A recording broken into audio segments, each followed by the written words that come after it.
रवि खन्ना की पत्नी निर्मला खन्ना ने कहा है कि ऐसे देशद्रोहियों की सजा जरूर उन्हें मिलनी चाहिए, लेकिन देरी जरूर हो गई है।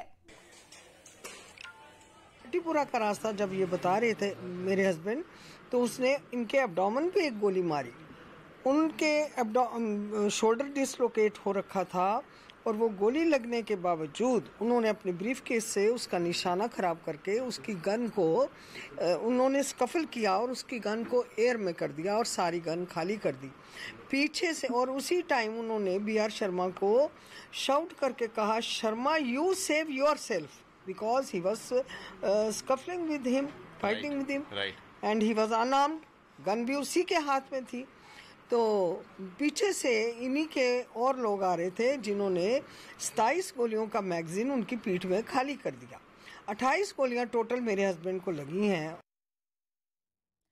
तो ये तो एक जवान की बीवी बता रही हैं कि 28 गोलियां उनके पति के शरीर में डाल दी गई, और कैसे किस तरह से न जाने और कितने मामले हैं जिन पर इंसाफ अभी मिलना बाकी है। लेकिन हाँ, निर्मल खन्ना ने इतना जरूर कहा कि 32 साल लग गए, न्याय हो रहा है इस मामले में, अच्छा है, लेकिन और भी मामलों में जल्द न्याय होना चाहिए, बस इस बात का इंतजार है। एहतशाम का रुख कर लेती हूँ यासीन मलिक के समर्थकों का। एक तरफ जहां एहतशाम हम देख रहे हैं श्रीनगर में हंगामा हो रहा है, वहीं दूसरी तरफ किस तरह की सुरक्षा व्यवस्था के बीच फैसले का इंतजार हो रहा है वहां पर।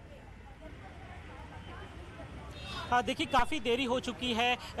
और यासीन मलिक को अदालत के सामने पेश किया गया है। वहाँ पर जो प्रक्रिया होती है कि जब दोषी सामने आ जाता है उसके बाद अदालत उसके जुर्म का पूरा जो हिसाब है वो वहाँ पर रखती है, यानी कि जो ऑपरेटिव पार्ट है होता है जजमेंट का, उसमें बताया जाता है कि क्या क्या जुर्म उस दोषी ने किए हैं और क्या किन किन धाराओं के तहत उसके खिलाफ मुकदमा दर्ज हुआ था, और उसमें जो सबूत दिए गए हैं एनआईए की तरफ से वो किस तरह के सबूत और उसको कोर्ट ने किस तरह से देखा है, इन सभी चीजों का जो प्रोस एंड कॉन्स होते हैं, क्या एनआईए की तरफ से तर्क दी गई, क्या यासीन मलिक की तरफ से बातें कही गई, ये सब चीजें ऑपरेटिव पार्ट में पढ़कर सुनाई जाती है। कुछ लम्हात अब बच गए हैं जबकि ये फैसला आ जाएगा, और जिस तरह की धाराएं लगी हैं उसमें जो जानकार हैं वो हमें यही बता रहे हैं कि इसमें उम्र कैद से लेकर फांसी तक की सजा हो सकती है। एनआईए ने अपनी तरफ से फांसी की सजा की मांग की है, क्योंकि एनआईए का कहना है कि जो टेरर फंडिंग का मामला है, यानी कि आतंकवाद को समर्थन देने का,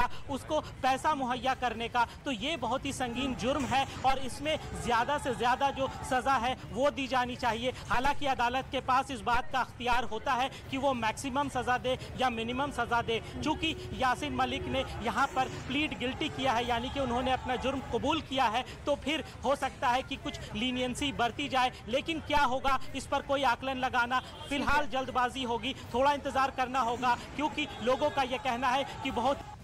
लगभग 3 घंटे की ऐसे कहा जा रहा है कि देरी होने जा रही है। जिस तरह 3:30 बजे इंतजार किया जा रहा था